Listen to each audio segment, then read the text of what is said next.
Hey TEAWARE, this is Don and Celine from Mayleaf. Well, it's that time of the year again. Yes, we are approaching the end of 2021 and this year has been a particularly bruising year for us with the COVID chaos, the banality of Brexit and that omnipresent unease that we feel that we are rapidly descending into a perverted and soulless technocratic dystopia. But hey, tea has been our saviour this year.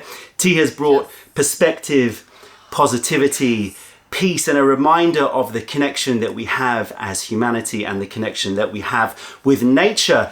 And it's that time of year that we have to select, very difficult process. We have to select our top five teas of the year, including obviously our tea of the year each. I don't know which ones you've picked. I don't know what you've picked. But I know that we've both been struggling. Literally, even still last night, I was like, I just need to like double check that that's what I really It's been about 2 weeks of us sort of prepping, thinking about it. I told you a couple of weeks ago, think about your teas of the year. Very, very, very, very difficult. We say that every year, so it's getting a bit repetitive, but it's just so difficult. I don't know how many teas we released this year, but I know that we've tasted around 950 samples, and I think we probably selected about 10% of them. That's my guess. And if you count tisanes, then it'll probably be closer to 1,000. So we're definitely tasting more than we've ever tasted before. And as always, it's worth saying that this is a little bit unfair because there are many of our stalwarts, our classic teas that it's true. That we tend to sort of forget simply because they're so part of our normal roster. So things like Amber Gabba, Imperial Green, matcha. You've been drinking a lot of matcha. Matcha has saved me this year because you just feel like so drained emotionally, and it just gives you that boost, that L-theanine boost. It's so necessary. Yeah, exactly. Yeah, so, we've been definitely craving the L-theanine this year, and I also want to say that this Fractal Fate Finder from end of last year, it doesn't really sort of enter the competition because it was from last year, but it was late last year after our previous teas of the year. So it would probably be up there. It would be up there. In the top 10, maybe top 5. Fractal Fate Finder, for those of you who've still got some, then hold on to that one and enjoy them because you're not going to get another roasted goosey like that for a while. Well, I don't know what you've picked, but you know, some, well, I can sort of guess a little bit by the pot selection that you've... I thought it was going to give away. And you might guess from my pot selection. But I think it's worth saying that black teas this year have been particularly... Wow. Like we had Bailu Gold, Sweet Spice JJM.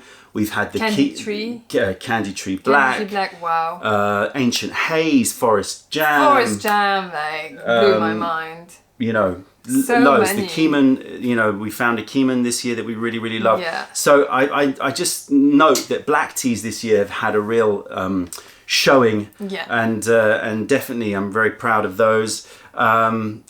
Lots and lots to talk about. I don't know what you've selected. So why don't we get going, starting with your number 5 position. Number 5 position is a puer. Okay. And it's the Nugberry. Nugberry, yeah. You know, it was hard to like get my top 5, but yeah, Nugberry really blew my mind.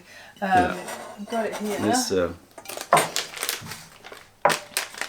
This is on packaging for home. Yeah, Lao Chateau, old tea head, super fruity, incredibly fruity Lao Chateau. Different from Nug Bake. Yeah. That had more of a sort of creamy toasted texture. Obviously we baked that one as well. But this one was just the ultra buried nugs, and I know a lot of you are asking for a follow-up. We are searching for a Lao Chateau follow-up. A very worthy contender, definitely in my top 10. I mean, I'm a big fruit lover. Like, I love my fruit. So when I taste something fruity, it tends to go in my top 5. Yeah. So that one, which we're not tasting, right? No, we're only going to taste your top. I want to taste them all. Yeah. And then the next one up is Honey Duchess. Yeah. Another fruity tea. A lot of people like that one, but it is actually. I was told by the warehouse yesterday that it's probably up there in our top sort of 3 or 4 sellers at the moment. Yeah. You see, you have the same taste as me. So yeah, it's delicious. It is. Really good one. So a bug-bitten Taiwanese guifei, a lovely, lovely tea. You definitely need to check that one out if you are interested in bug-bitten teas, bug-bitten taste. I'll put a link in the description below so you can find out more about Honey Duchess. So number 5 is a Pu'er Nugberry. Number 4 is Honey Duchess. Honey Duchess with its sweet, fruity and syrupy notes, but it's really smooth. Yeah, it's delicious. Okay, cool. So ripe Pu'er followed by a Taiwanese bug-bitten oolong. What's next? The next one is Playground Rendezvous. Had to be. It had to be. Had to be in there. I would have been very shocked if it wasn't in your top 5. So you've gone ripe, Taiwanese oolong, and another ripe. Albeit this ripe is an experimental ripe. For those of you who don't know, I'll put a link in the description below. But quick shortcut, it's a Gushu HR, so it's a ripened Gushu Pu'er, but it's been ripened in barrels with black tea kombucha. So very, very experimental tea. Yeah, but it's so good. I mean, I've never tasted anything like it. Like, that's why I was like, that's one of my teas of the year for sure. Okay, cool. And then the next... Second place. Yes, second place. I had to put it to Sweet Dew because Sweet Dew, I just couldn't stop drinking. You were drinking that every morning. Every morning I would see you drinking Sweet Dew. Every morning. It gave me such good vibes, and it was just so sweet and soft and fresh. Like, amazing green tea, just amazing. It's super sweet. Super sweet. And I finished my batch. I was looking for it today because I thought I can drink it. Oh yeah, you weren't showing all the others. You didn't show Honey Duchess. That's true. Wow, I'm doing well today. So this is Honey Duchess for those of you who want to see. Sorry guys. Playground Rendezvous. So you don't have Sweet Dew. Of course, we ran out of Sweet Dew. Yeah. We drank it all. So with green teas, we tend to drink it within the year. But you did rinse through that one. Yeah. And this was our first Sichuan green tea, I think, that we've purchased at least for quite a few years. So we definitely moved in on Sichuan. We had Bailu Gold as well. Anyway, so yes, okay. So Playground Rendezvous was your third. Sweet Dew was your second. Okay, I am interested because I was thinking that you would be picking one of these two. This was my guess anyway. Really? As your first place because I saw you drinking a lot of it. So I'm intrigued, but I'm guessing from this that it's a Pu'er. So reveal to everyone out there, what is your tea of 2021? Sorry. It is Chime Gatherer. Sorry, Chime Gatherer. That hurt your ears. Chime Gatherer. What? Chime Gatherer just took me back to my childhood. Took me back to my childhood because I used to go, luckily I was lucky enough that my dad would take me snowboarding every year. And the smell of snow in the mountains, I just miss that so much. And that tea just brought me straight back to it. The first time I tried this, it's just love. So yeah, I've been drinking quite a lot of this one. I love it. It's okay, really good. So I'm thirsty. Let's pause for a minute. Let's break up some of this cake because we're not going to break into a new cake. Let's break up some of this cake and we'll come back to taste Celine's Tea of the Year. A worthy winner, I have to say. I do love this tea. Thank you very much. Subtle, but super fragrant as well. Chime Gatherer. Okay, we'll be back and we'll be tasting. All right, a lovely treat for us. The Chime Gatherer. Let's go. Okay. So, for those of you who don't know, this is a blend of Linsang Autumn Gushu Pu'er, so Autumn Picked 2020. And it's a mix of Nahan and Mangfei. Double check. Nahan and Mangfei. Sort of estimated between, I think, 150 to sort of 400 years old. Tea trees. And autumn, so there's a certain fragrance that comes with autumn tea and was selected specifically, well, we loved it, but we felt that the tea had a certain stillness about it, a certain quiet about it, and represented a little bit more of a strategic passivity, wu-wei, Taoist sort of approach of just sit, wait, and logic and rationality and a little bit of calm will come. Clearly, we were very hopeful back then. Yeah. So, all right, have a sniff.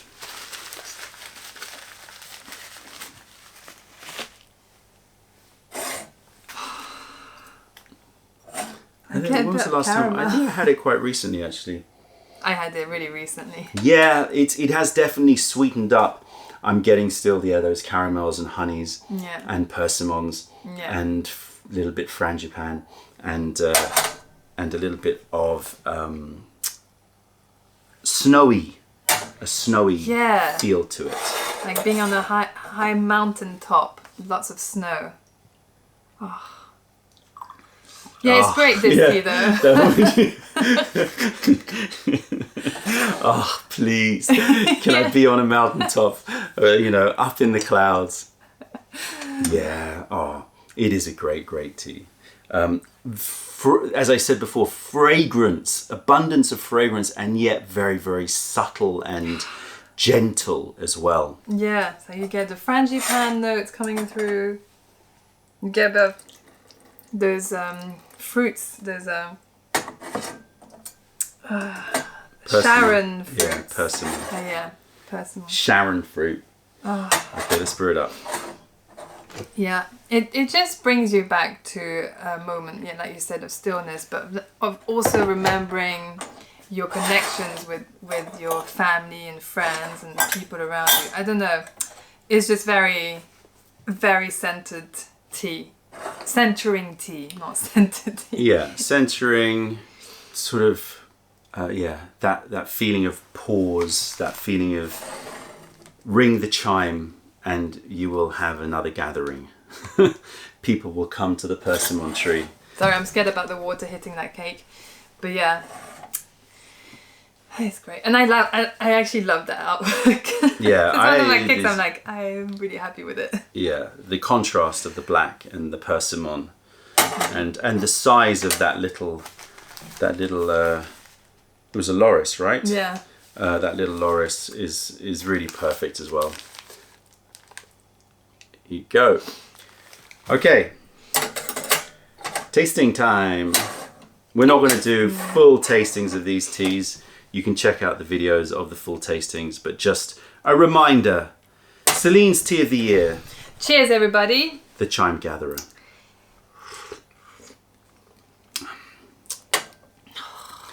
Instant. Yeah. Gratification. Very clean, very fresh and light, and yet sweet and carameled and fruity. It's like when you're if you have gone to the mountains and there's a bit of a smell of like food going on as well in the area. Which kind of food? I'm getting a lot of like stewed fruits, but also like danishes. Danish pastries. You know. I'm getting strawberries as well.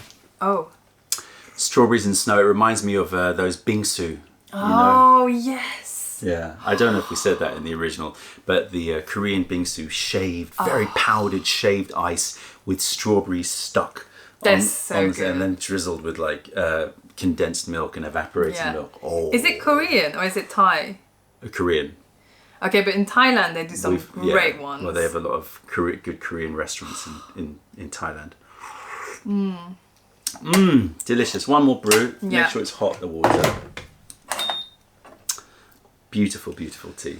It's, you know what, it's not like sleepy tea because we made it sound really like meditative, but it gives you that energy without the hecticness. It's like a perfect... It is an archetypal, in my opinion, like version of what I look for in an... Well, actually, I'm not sure that's true. But it's a very autumnal taste. It's very sort of rich and gentle at the same time.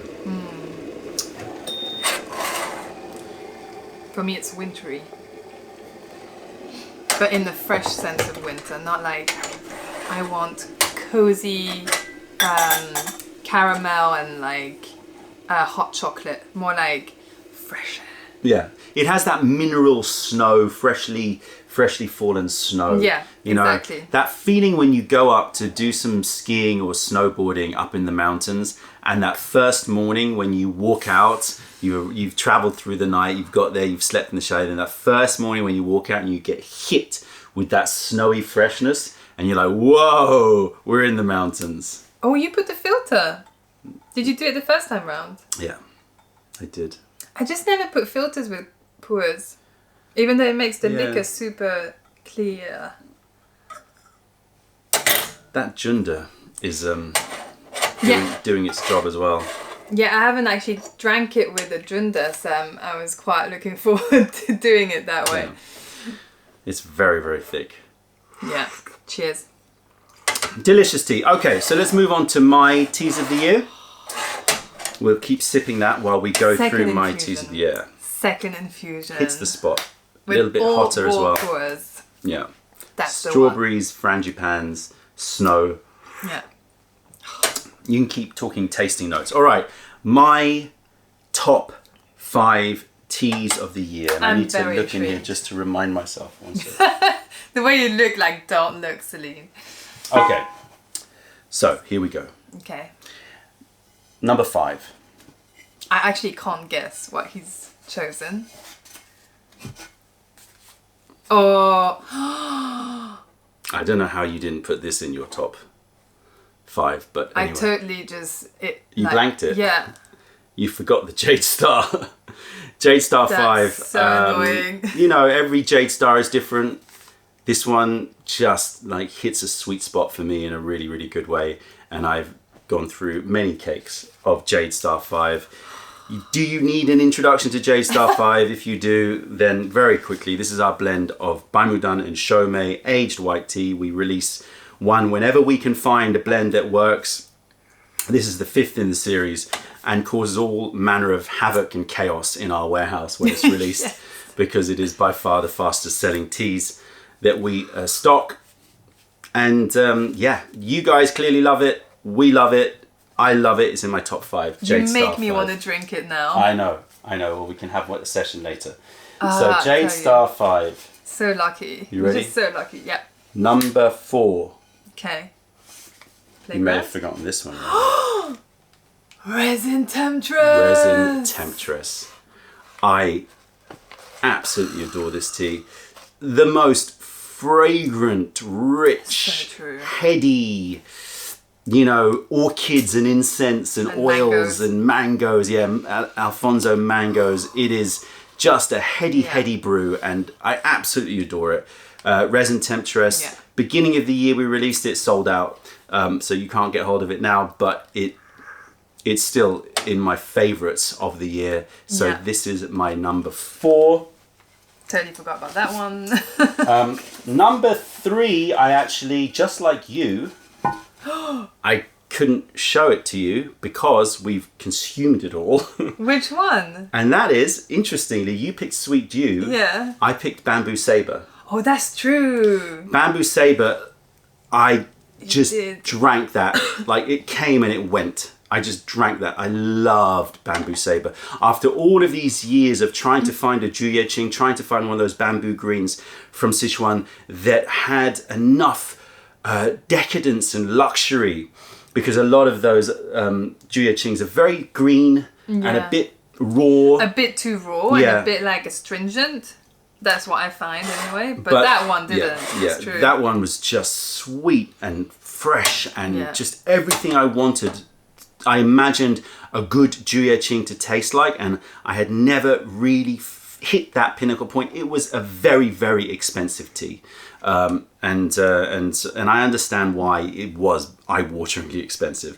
So that is my number 3. Yeah. So interesting. Sichuan green on your top 5, Sichuan green on my top 5. Clearly that means next year we need to dive deeper into Sichuan teas. Definitely. Okay, my number 2. And this was not easy. It really wasn't easy because it was sort of, I almost wanted it to be my number 1, but I ended up having it as my number 2. I'm intrigued. Now you've pulled out 2 cakes that I thought, totally. Oh, yeah. Potion Scholar. I somehow knew you were going to put that one out. I don't know what it is about this tea. I find it difficult to put my finger on what it is about this tea, and maybe that is why I love it so much. Every time you drink it, you go, this poor tea. It's in a way, it's the most bizarre, awkward tea. You know, it's got so much interesting flavors, all the sort of apothecary herbal notes going on, and it's just sort of wild and confusing and complicated, and in a weird way it doesn't have a huge amount of impact in the taste, like when it first hits your mouth, but then it transforms and you get this incredible aftertaste. And it is one of those teas where, you know, you often hear in China people say, well, the taste is less important than the aftertaste. And that is in spades here. Yeah. This is all about that aftertaste and that feel, and it's just something different. And I can't quite get my head around it, and I just want to drink it all the time. Does it make you feel like a magician? It makes me feel like I'm under the spell of a magician. Yeah. It makes me feel like there's some little, you know, apothecary master who's worked some weird recipe that makes it feel medicinal, potent, powerful, almost like I feel like Ryu in Street Fighter. Oh, Hadouken! You know, I feel like I've got like that energy in my hands. I don't know what it is. It's just something different and something special. And you know, we use the word potent quite a lot, but there's a potency, and I'm not just talking about a tea drunken potency. There's just an intrinsic potency about Potion Scholar that I can't get enough of. Like it vibrates. It's got some mad next level, higher level vibrations. That's what we said when we tried. I remember we were like, "There's some vibrations with this tea." There's something going on with this tea. Again, very difficult for me to put my finger on. Oh, it smells like custard creams. So much. Custard For a second, I biscuits. thought, did you have some custard and put it on your hands? Now it's on the cup. Custard cream biscuits. Well, I mean, so you've seen my top four. I'm pretty. You must be able to guess what my number one is. I thought Playground was going to be in there. Well, so you must be able to guess what my number one is. Oh, it is? Yeah, it had to be. And I said it from the time when we released it, that it's going to take something unbelievable to take this out of top spot. Playground Rendezvous is my 2021 tea of the year. Just not just because of the story of it, because of this crazy experimental batch that started with bizarrely aged Dianhong. I keep saying badly aged. It's bizarrely aged Dianhong, and led us on this journey to find this experimental method of kombucha barrel fermented tea. Not just because of that, because even if you didn't have that story, I just think that the taste of this tea is something unique. Yes, it's a ripe tea. Yes, you can sort of throw it under ripe pu'er. It's got like, you know, that depth, those, you know, those creamy notes, those malty notes. It's got those, you know, those deep caramelly notes. But also some like fruity. And a little fizz and a little. And a fizz. And a little. Yeah. And so much licoricey sweetness, and you know, so much and it's just and mintiness and incredible. I mean, it's just got so much going on. Yeah. So this had to be my tea of the year, and also I have to say, I think possibly cover of the year as well for me. I mean, you know, I know that we spent a lot of time thinking about this, and I know it was a big departure. Yeah. And it took a long time to sort of figure out the style, and we went through quite a few different iterations of it. But I think it just turned out really, really well. And I just love the weird, bizarre, surreal nature of this cover. It's very, very engaging. It's definitely different, and it fits the tea. Yeah. But so it was hard to come up with. It was very hard to come up with. And so for all of those reasons, this is my 2021 tea of the year. So we're going to now clear this aside. Yeah. And we are going to taste this tea. All right, so we've got our Jen Shui Hui Pot. In fact, we've got the whole set. And I have to say, if you are watching at the time of release, chances are that we've got a small amount of this set back in stock. So if you've had your eye on it, and I know there were a lot of people that missed out on the last release, then this set should be back in stock by the time this video is released. Just saying. Just saying. Okay, you put those leaves in there. Yeah.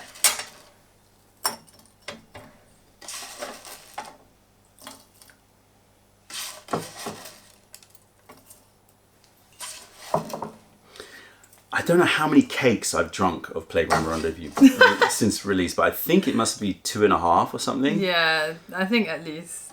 It is. We've been rinsing through it. And it is one of those teas that, be careful, you drink it late night, it will... I was like, give me those little bits. How dare you. It'll definitely sort of keep your mind active, which I love, but at the same time, sometimes you do need to rest, as you can see. I mean, I've said everything I need to say about this, but I'll say them again.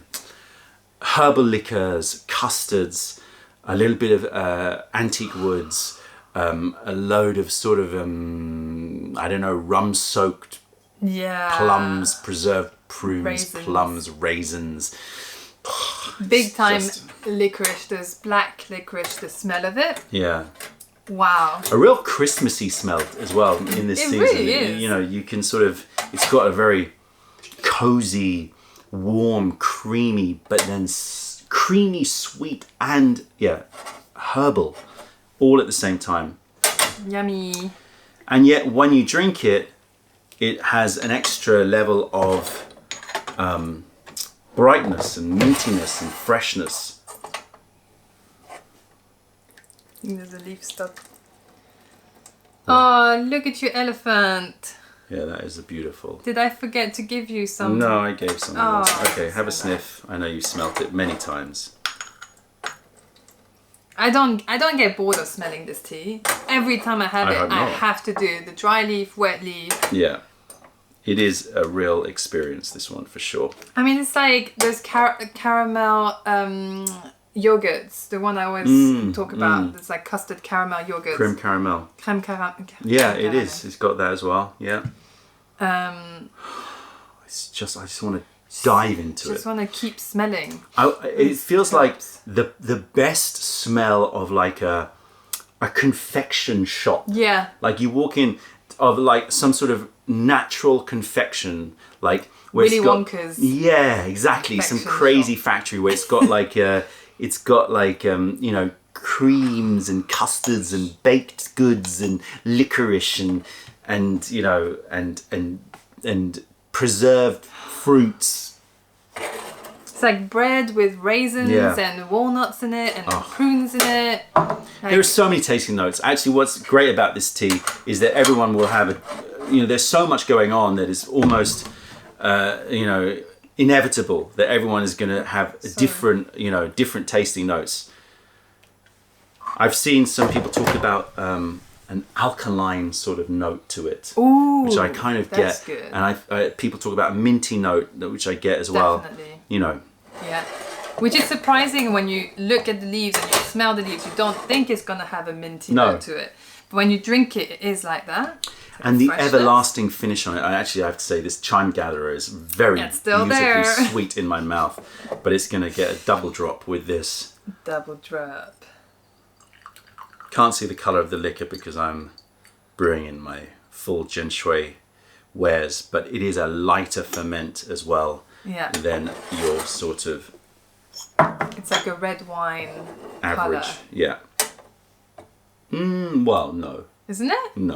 It's more like you can't see it. Cassis syrup? It's kind of like a darkish red. It's lighter than that. It's more orangey than that. Really? Yeah, look. Yeah, you're right, actually. Sunset pink? No, you're just creating Pantone names. Yeah. Okay. Oh, that's a good Pantone name. Sunset pink. Oh, yeah, I would like that. What's that? Sunset orange. That was a... Are you thinking of the Brotherhood of... What was that called? Those LSD people. Oh yeah, the sunshine. No, can't remember. Anyway, cheers everybody. Cheers. Yeah, that minty, and then anise, licoricey sweet, and I mean, this is never going to get boring for me. And like really good sourdough bread. You know, that kind of moreish. And that alkaline note that I can't remember, but somebody wrote, and I get that now, like a seltzer. It's like a seltzer, you know, an seltzer? You know, Alka-Seltzer. Nope. Okay, like sort of almost like a isotonic drink, you know, where it's got like that slightly sort of fizzy, seltzery kind of note to it. That I get. Thank you for writing that, because that just like that really sort of put an extra piece in the puzzle of this taste. Yeah, it's like everything just gets sucked into your mouth, like you just it's like absorbed. You're getting everything absorbed. Yeah, it's interesting. Yeah, that seltzer note. I definitely get it. What's that drink in Hong Kong that we always Pocari Sweat. Yeah, it reminds me of that. Yeah, it's got that absorbed into your tongue. Swells up. I love that drink. I actually do, even though it's quite sweet. It's like it is when it's a hot day and you're sweating. Like downing that. Give me Pocari Sweat. Yeah, it feels like that with this tea. Can you brew it again? Yeah, okay. You do a double brew. Delicious. Very sweet in the mouth. Thick and sweet. It's just a really interesting tea. It's a very special tea, and who knows what's going to happen from here on in, you know, whether or not this style of fermentation is going to become more and more popular. It must, like, surely. I mean, I can't see why anyone would stop, doing it. And of course, we are experimenting. I'm not going to say much more, but we are experimenting with different fermentations as well. Love fermenting stuff. All that good stuff. Fermenting is a... You know, it's like mushrooms, like all of these things are good for us. They're good for our brain. They certainly do some crazy transformations. It's magical. Thank you so much. That's okay. Cheers. My tea of the year 2021, Playground Rendezvous. I'm sure a lot of you have predicted this already. And I wasn't going to surprise you with something else. It had to be this one. And every time I drink it, it is certainly my tea of the year. That fizz, that sensation, that taste, that texture, everything about it, I absolutely, absolutely adore. Great for winter as well. Like it has those very warm notes, even though it's quite cooling on the mouth. I can imagine it being just perfect for all year round. It's an all year tea. The panda and that laughing woman. Lady. Sexy lady. Yeah. And her panda. Reflection. I'll get that right. Yeah. Yeah, I do love that cover. Yeah. Playground Rendezvous. What a bizarre sight. I would love to go to a playground at night and see that. Can you imagine? Be like, what is going on here? That would be some beautiful altered universe that we've entered. Wow. And sometimes this year we felt like we wanted to enter an altered universe. So many times. And this tea helped us along that way. So that's my tea of the year 2021. Playground Rendezvous, Celine's tea of the year 2021, Chime Gatherer. I realised that I've selected a lot of cakes. And I realised that none of us selected a black tea. Which, like... Yeah, but that was really hard. Like, I had... Bailu Gold. I really was so close to selecting that one. Forest Jam. Ancient Haze. You know, there was some Sweet Spice, JJM. I mean, black tea really, as I said earlier, really, like, was strong this year. So I'm surprised that they've not made our top fives, but you know, it was very close. Also King Peony's just popped in. I really love that. That's true. You know, there's a lot of interesting teas that have come. It was very, very difficult. Very, very difficult. Let us know your teas of the year in the comments section below. We'd love to hear which are your top 5 teas of the year from our selection. It would be really, really interesting for us. And yeah, onwards and upwards. To an upcoming year that is going to be filled with even more deliciousness and even more specialties, and hopefully a little bit more of a calm and peaceful and less divisive year ahead. That's it, tea heads. Check out our other videos, taste our teas wherever you are in the world by browsing mayleaf.com, and come visit us if you're ever in London. Other than that, this is Celine, and I'm Don from Mayleaf, raising a cup to you as you head into the festive season. Thank you for being a part of the revelation of true tea. Stay away from those tea bags. Keep drinking the good stuff and spread the word, because nobody deserves bad tea. Bye.